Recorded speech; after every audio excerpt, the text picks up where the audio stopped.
How do you pack your whole life in one suitcase to your one-way destination and not knowing what to expect? Hello guys. Today I'm going to be talking about my 7-year stay in Russia. I'm going to be giving my honest review, talking about my first impression when I first came to Russia, life in Russia, schooling in Russia, the language barrier, living in the dormitory, dating. I'm going to be talking about all that. So stay tuned and please don't forget to subscribe. So let's get into this video. First of all, I came to Russia to study. I studied my bachelor degree in computer science and engineering. I'm currently studying my master's.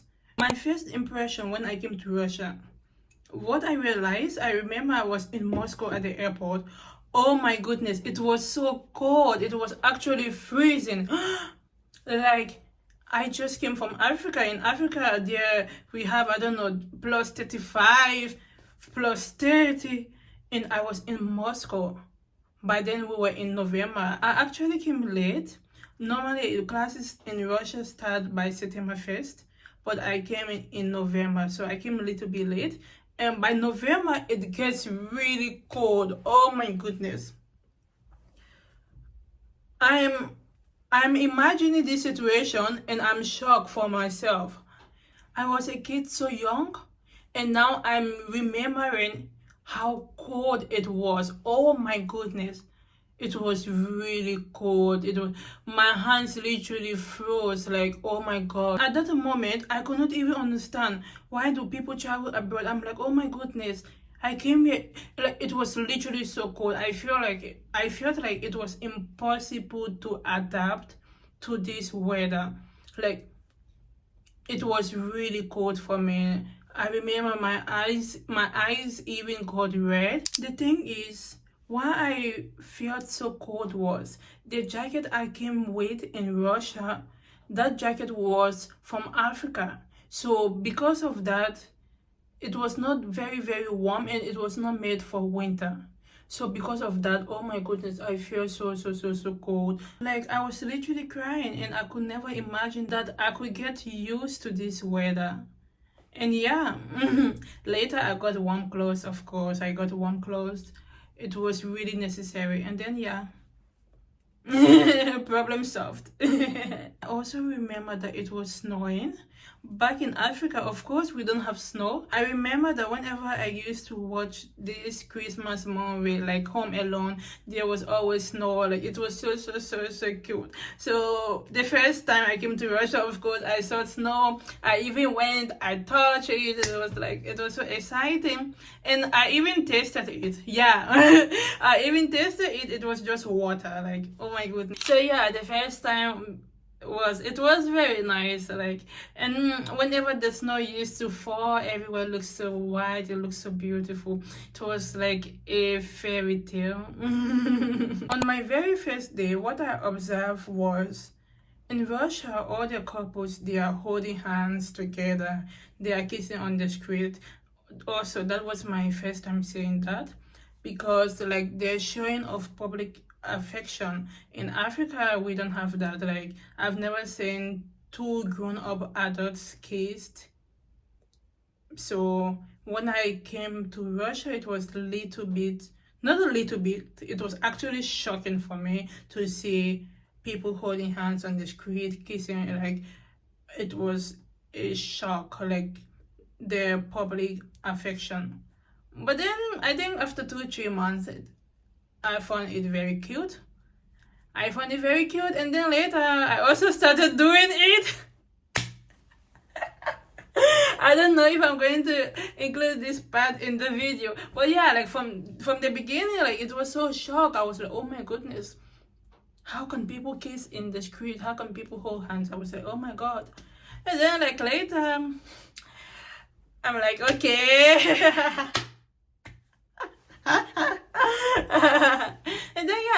And then later I found it's normal.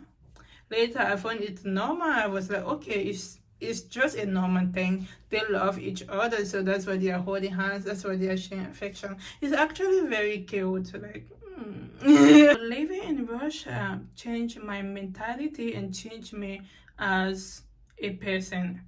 Back then, maybe I was not very concerned about my life, about the future.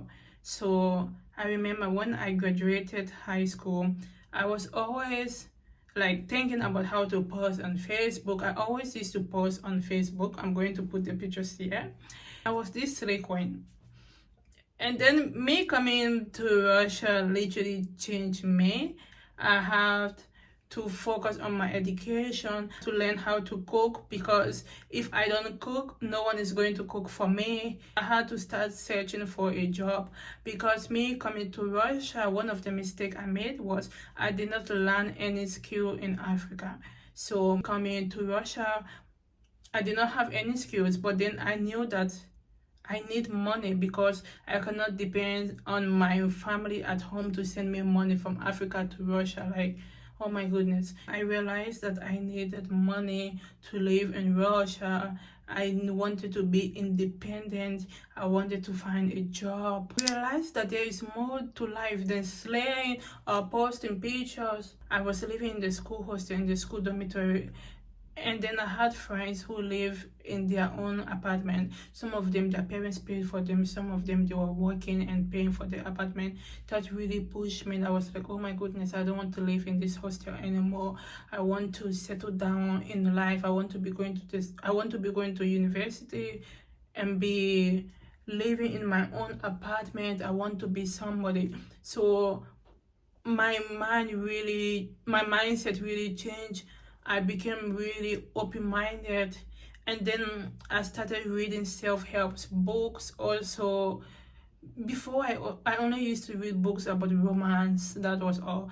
Like, I was not stupid. I cannot say I was stupid. I was just maybe a little bit naive. Yeah. So just coming to Russia alone opened my mind, and the most beautiful thing is you get to see a lot of people from a lot of countries. When I lived in the school hostel, we had a lot of foreigners from everywhere. Like, it was so interesting talking to people, hearing their experiences, how people lived in different parts of the world. Like, their interaction, it was really good. I was back at home today and they will ask me the question if I would love to come back to Russia again. When I was younger, I would agree, like, oh my goodness. As a young African kid, that really changed my mindset. Let's move on to the language. When I was traveling to Russia, I was under the impression that people in Russia speak English, maybe like 99%, 90%, but unfortunately it was not true. In my experience, I feel people speak English in the bigger cities like Moscow, St. Petersburg, maybe Sochi, Kazan. But in the smaller cities, people actually don't speak English. And for the first week, not even the first week, for the first month, like, I could not do anything without the help of a translator, or unless I have to go out with a friend who knows Russian. So yeah, I could not do literally anything.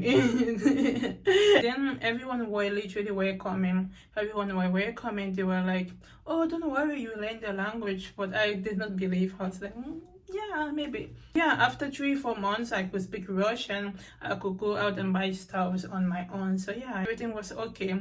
But at the moment when I first came, by then it was really very cold. I could not speak the language.